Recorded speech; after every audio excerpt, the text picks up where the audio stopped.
এবার ছানা ফাইনালি ছাকা হচ্ছে।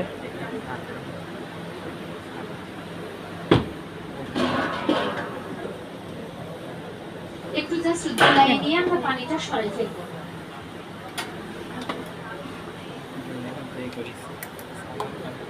ছানা পানি দিয়ে ছানা করি, ওর সাথে একটুখানি আমি করি কি ছানা পানি দিই, ওর সাথে অল্প একটু ভিনেগার অ্যাড করি।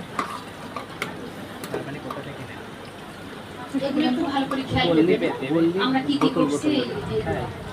ওকে ফেলাই দেয়, ঠিক আছে, ওরা দুই বোতল রেখে বাকিটা ফেলাই দেয়। এই কথা চলে গেছে। ভালো কথা বলছি, আমরা টিপস দিচ্ছি না, এক্সট্রা টিপস দেওয়া বলে না। না মানে এই টিপস তো ওর সাথে, এই টিপস তো মানে আপনার সাথে মিলবে না। কোন টিপস? আমরা নিজেরা নিজেরা বলতেছিলাম, তাও তো শেখাতে প্লেট প্লেট থাল, ওই যে বড়টা রেডি করে রাখছি।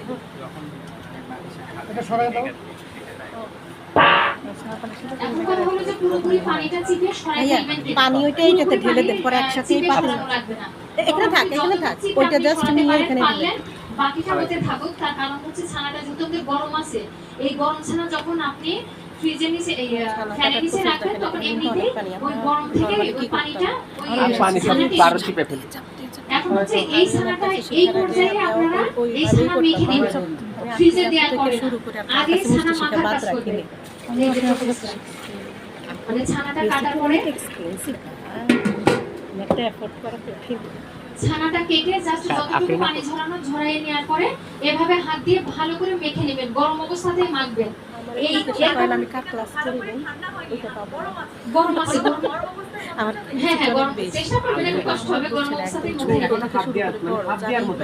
আমার কথা হচ্ছে সে হাত কি পুড়ে যাবে না দেখতে হবে। হ্যাঁ মাথার আগে ছানাটা দিয়ে দাও। হাত পুড়ার মতো না, তবে গরম।